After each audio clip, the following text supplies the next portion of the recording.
Hi friends, welcome to our channel Kalams news. நம்ம YouTube சேனலில் பார்த்திங்கன்னா டார்கெட் 2024 அப்படின்னு ஒரு ஃப்ரீ டெஸ்ட் பேட்ச் கனெக்ட் பண்ணியிருக்கோம். அதில் பார்த்திங்கன்னா தமிழுக்கும் தனியாக, அதே மாதிரி பார்த்திங்கன்னா ஜிகேக்கு தனியாக free test batch, TNPSC group 2 and group 4க்காக பார்த்திங்கன்னா ஃப்ரீ டெஸ்ட் பேட்ச் கொடுத்துட்ருக்கோம்.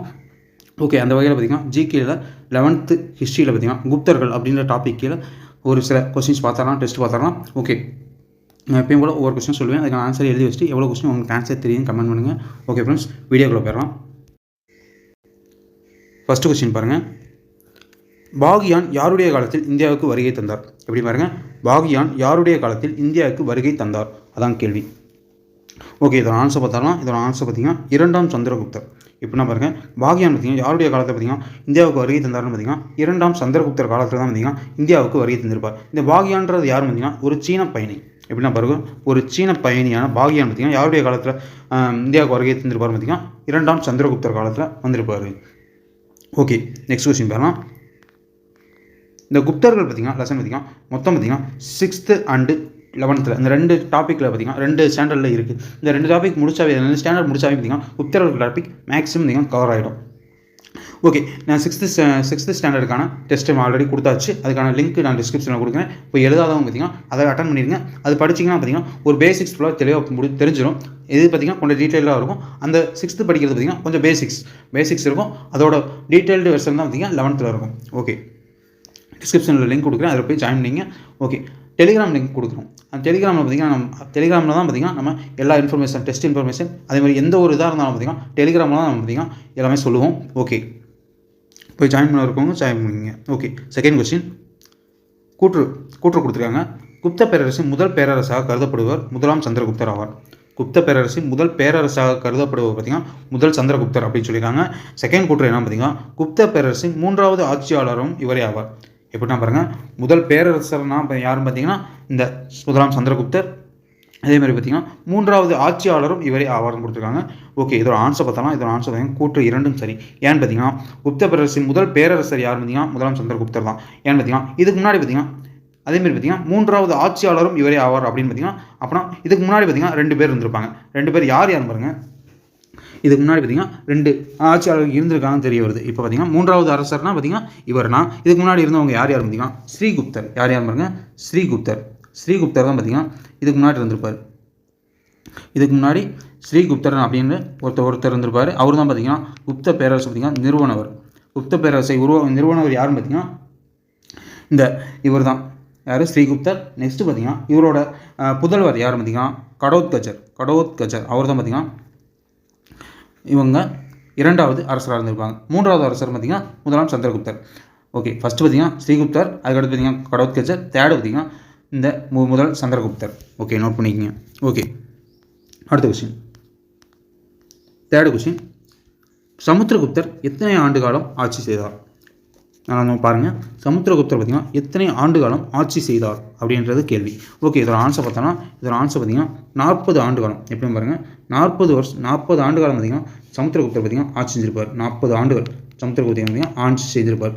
ஓகே, இந்த இடத்துல நம்ம என்ன தெரிஞ்சுக்க வேண்டியதுன்னு பார்த்திங்கன்னா சமுத்திரகுப்தரோட சாதனைகள் பற்றி எந்த கல்வெட்டு மூலம் நம்ம தெரிஞ்சுக்கலாம் அப்படின்னு தெரிய வரணும். எப்படி பாருங்கள், சமுத்திரகுப்தரோட சாதனைகளை பற்றி எந்த கல்வெட்டு நமக்கு சொல்லுது அப்படின்றது தெரிஞ்சிருக்கணும். ஓகே, அதுக்கான ஆன்சர் தெரிஞ்சால் நீங்கள் கமெண்ட் பண்ணுங்கள். ஓகே, 4th கொஸ்டின் பாருங்கள். நாலந்தா பல்கலைக்கழகத்தை தோற்றுவித்த முதல் குப்த அரசர் யார்? 4th question. நாலந்தா பல்கலைக்கழகத்தை தோற்றுவித்த முதல் குப்த அரசர் யார், அதான் கேள்வி. ஓகே, இதோட ஆன்சர் பார்த்தோம்னா இதோட ஆன்சர் பார்த்தீங்கன்னா 1ஆம் குமாரகுப்தர் தான் பார்த்திங்கன்னா நாலந்தா பல்கலைக்கழகத்தை தோற்றுவித்தவர். ஓகே, இவர் யார் பார்த்தீங்கன்னா செகண்ட் சந்திரகுப்தரோட பையன். செகண்ட் சந்திரகுப்தரோட பையன் தான் பார்த்திங்கன்னா இந்த குமாரகுப்தர், முதலாம் குமாரகுப்தர். இவர் தான் பார்த்திங்கன்னா நாலந்தா பல்கலைக்கழகத்தை தோற்றுவித்தவர். Okay, next question. 5வது கொஸ்டின். ஒரு கூற்று கொடுத்துருக்காங்க, கூற்று சரியாக தவற பார்க்கலாம். குப்த பேரரசின் கடைசி பேரரசர் சக்கராதித்யர் ஆவார் அப்படின்னு கொடுத்துருக்காங்க. குப்த பேரரசின் கடைசி குப்தர் பார்த்திங்கன்னா சக்கராதித்யர் ஆவார் அப்படின்னு கொடுத்துருக்காங்க. ஓகே, இதோட கூற்று பார்த்திங்கன்னா சரியாக தவறா? ஓகே, இதோட ஆன்சர் பார்த்திங்கன்னா கூற்று தவறு. ஏன்னு பார்த்தீங்கன்னா குப்த பேரரசின் கடைசி பேரரசர் சக்கராதித்யர் ஆவாரம் கொடுத்துருக்காங்க. இது பார்த்திங்கன்னா கடைசி பேரரசர் யாருன்னு பார்த்திங்கன்னா ஸ்கந்தகுப்தர் தான் பார்த்திங்கன்னா அவர் தான் பார்த்திங்கன்னா கடைசி பேரரசர். அப்புறம் பார்த்தீங்கன்னா சக்கராதித்யர் அப்படின்றவர் யார் பார்த்தீங்கன்னா முதலாம் சந்திரகுப்தர் தான் முதலாம் குமாரகுப்தர் தான் பார்த்தீங்கன்னா சக்கராதித்யர் அப்படின்னு அழைப்பாங்க. முதலாம் குமாரகுப்தரை தான் பார்த்தீங்கன்னா சக்கராதித்யர் அப்படின்னு அழைப்பாங்க. நோட் பண்ணிங்க. அப்போனா குப்த வம்சத்தின் கடைசி பேரரசர்னு கேட்டால் ஸ்கந்தகுப்தர். நோட் பண்ணிங்க. கடைசி பேரரசர்னா ஸ்கந்தகுப்தர். நோட் பண்ணிங்க. ஓகே, அடுத்த கொஸ்டின். 6வது கொஸ்டின். வெள்ளி நாணயங்களை வெளியிட்ட முதல் குப்த அரசர் யார்? வெள்ளி நாணயங்களை வெளியிட்ட முதல் குப்த அரசர் யார்? அதான் கேள்வி.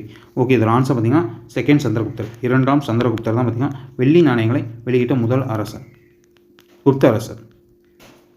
2ஆம் சந்திரகுப்தர் தான் பார்த்தீங்கன்னா இதோட ஆன்சர். நோட் பண்ணிங்க. ஓகே, அடுத்த கொஸ்டின்.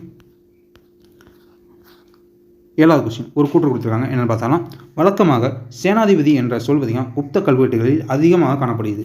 எப்படின்னா பாருங்கள், வழக்கமாக பார்த்தீங்கன்னா சேனாதிபதி அப்படின்ற சொல் பார்த்தீங்கன்னா குப்த கல்வெட்டுகளில் அதிகமாக காணப்பட்டது அப்படின்னு சொல்லியிருக்காங்க. கூற்று சரியாக தவறா? ஓகே, இதோட ஆன்சர் பார்த்தீங்கன்னா கூற்று தவறு.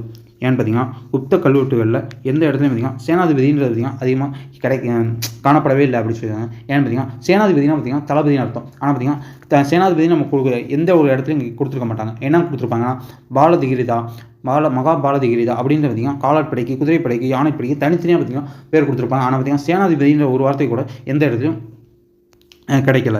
ஓகே, நெக்ஸ்ட் கொஸ்டின் நோட் பண்ணிங்க. இரண்யவெஸ்தி என்ற சொல்லின் பொருள் எப்படி என்னன்னு கேட்டிருக்காங்க. இரண்யவெஸ்தி அப்படின்ற சொல்லின் பொருள் என்ன? அதான் கேள்வி. இரண்யவெஸ்தி என்ற சொல்லின் பொருள் என்ன? அதான் கேள்வி.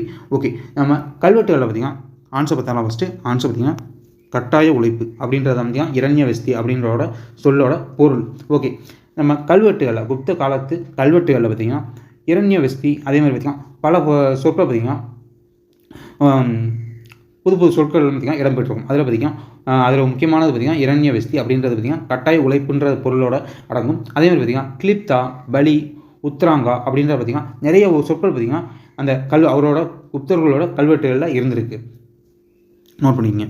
அதோட பொருளெல்லாம் நம்மளுக்கு தெரிஞ்சிருக்கணும். ஓகே, அடுத்த கொஸ்டின். அதில் பார்த்திங்கன்னா முக்கியமானது பார்த்திங்கன்னா இரண்யவெஸ்தி, அதுக்கான ஆன்சர் பார்த்திங்கன்னா கட்டாய உழைப்பு. ஓகே, அடுத்த கொஸ்டின். 9வது கொஸ்டின். அரசர் தான் நிலத்தின் ஒரே உரிமையாளர் என்று சொல்லும் கல்வெட்டு எது? எப்படின்னா பாருங்கள், அரசர் தான் நிலத்தின் ஒரே உரிமையாளர்.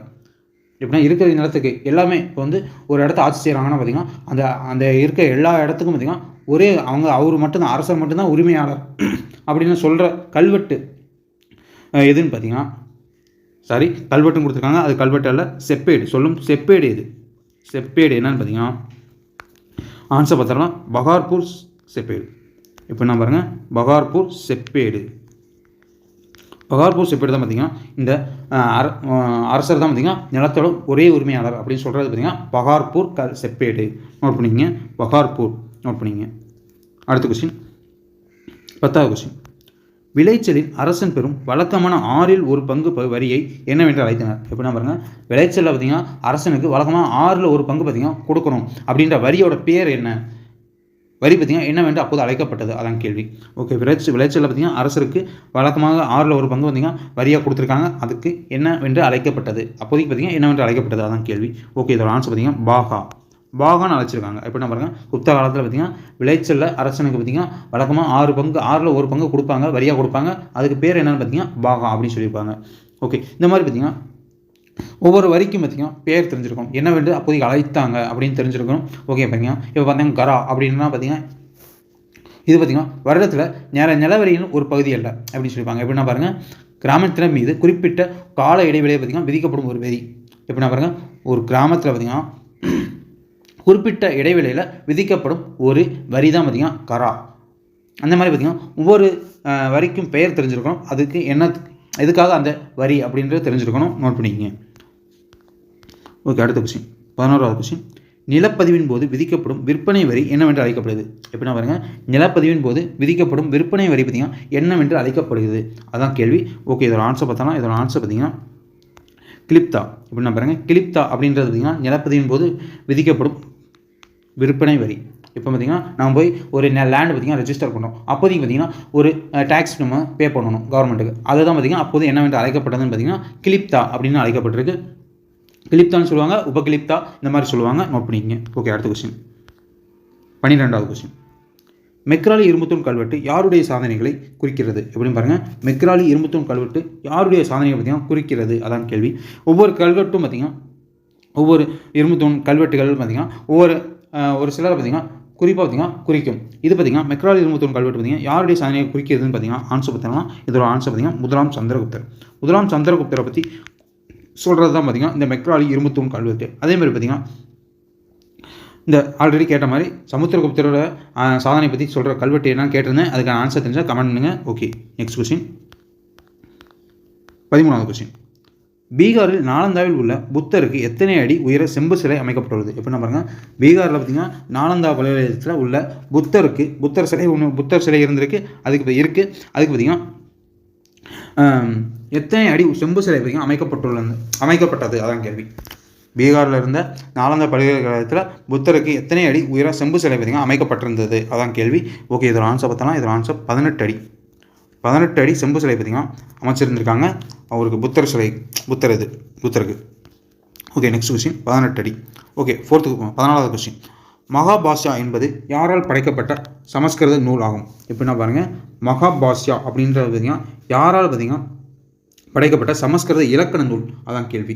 ஓகே, இதோட ஆன்சர் பார்த்தோம்னா இதோட ஆன்சர் பார்த்திங்கன்னா பதஞ்சலி அவர்களால் படைக்கப்பட்டது தான் பார்த்திங்கன்னா இந்த மகாபாஷ்யான்ற சமஸ்கிருத இலக்கண நூல். அதேமாதிரி பார்த்திங்கன்னா வாணினி பார்த்திங்கன்னா ஒரு நூல் எழுதியிருப்பாங்க. என்ன நூல் பார்த்திங்கன்னா அஷ்டதியாயி. எப்படின்னா வைங்க, அஷ்டதியாயின்ற நூல் பார்த்திங்கன்னா வாணினி எழுதப்பட்டது. இதுவும் பார்த்திங்கன்னா ஒரு சமஸ்கிருத இலக்கண நூல். நோட் பண்ணிங்க, வாணினி எழுதப்பட்ட அஷ்டதியாயி நோட் பண்ணிங்க. ஓகே, அடுத்த கொஸ்டின் 15வது கொஸ்டின். குப்த வம்சத்தின் கடைசி அரசர் என்று கருதப்படுவர் யார்? எப்படின்னா பாருங்கள், குப்த வம்சத்தின் கடைசி அரசராக கருதப்படுபவர் யார் அதான் கேள்வி. ஓகே, இதோட ஆன்சர் பார்த்தோம்னா இதோட ஆன்சர் பார்த்திங்கன்னா விஷ்ணுகுப்தர். கடைசி அரசர்னா யாரும் பார்த்திங்கன்னா விஷ்ணுகுப்தர். நல்லா நோட் பண்ணுங்க, கடைசி அரசர்னா விஷ்ணுகுப்தர். கடைசி பேரரசர்னா யாரும் பாருங்கள் ஸ்கந்தகுப்தர். அரசர்னா வேறு, பேரரசர்னா வேறு. கடைசி அரசர்னா பார்த்திங்கன்னா விஷ்ணுகுப்தர். அதே மாதிரி கடைசி பேரரசர்னா யார் பார்த்திங்கன்னா ஸ்கந்தகுப்தர். நோட் பண்ணிங்க, கடைசி பேரரசர்னா ஸ்கந்தகுப்தர். ஓகே, இதுவரையும் பார்த்திங்கன்னா நம்ம 15 கொஸ்டின் பார்த்துருக்கோம். 15 கொஸ்டினுக்கு எவ்வளோ கொஸ்டின் உங்களுக்கு ஆன்சர் தெரியுது அப்படின்ற கமெண்ட் பண்ணுங்கள். ஓகே, இந்த 15 கொஸ்டினில் மேக்ஸிமம் பார்த்திங்கன்னா 12க்கு மேலே பார்த்திங்கன்னா தெரிஞ்சாவே பார்த்திங்கன்னா ஓரளவுக்கு நல்லா தெளிவாக படிச்சிருக்கீங்கன்னு தான் அர்த்தம். ஏன்னு பார்த்திங்கன்னா 18 கீழே போனீங்க தெரியாமல் இருந்துச்சுன்னா கண்டிப்பாக பார்த்திங்கன்னா இந்த லெசன் பார்த்திங்கன்னா திருப்பி படிக்கிற மாதிரி இருக்கும். ஏன்னா அப்படின்னா தான் பார்த்திங்கன்னா உங்களுக்கு ஒரு லெசன் படிச்சிங்கன்னா அதை வந்து தெளிவாக படிச்சுங்க. இப்போ 15 இப்போயே கண்டிப்பாக இது பண்ணணும்னு இல்லை. ஏன்னா பார்த்திங்கன்னா அடுத்தடுத்து ரிவைஸ் பண்ணுறப்ப தான் பார்த்திங்கன்னா உங்களுக்கு மைண்டில் நிற்கும். ஏன்னா பார்த்திங்கன்னா ஒரே தடவை படித்து யாருனாலையும் ஞாபகம் வச்சுக்க முடியாது. அடுத்தடுத்து ரிவைஸ் பண்ணுறப்போ பார்த்திங்கன்னா நம்ம படிச்சுக்கலாம். ஓகே, மேக்ஸிமம் பார்த்திங்கன்னா 12க்கு மேலே தெரிஞ்சிருக்கணும். ஓகே, இந்த 15 கொஸ்டின் எவ்வளோ கொஸ்டின் ஆன்சர் தெரியும் கமெண்ட் பண்ணுங்கள். ஓகே ஃப்ரெண்ட்ஸ், இந்த வீடியோ பிடிச்சிருந்தா லைக் பண்ணுங்கள். மறக்காம டிஎன்பிஎஸ்சி ப்ரிப்பேர் பண்ண ஃப்ரெண்ட்ஸுக்கு ஷேர் பண்ணுங்கள். Okay friends, thank you.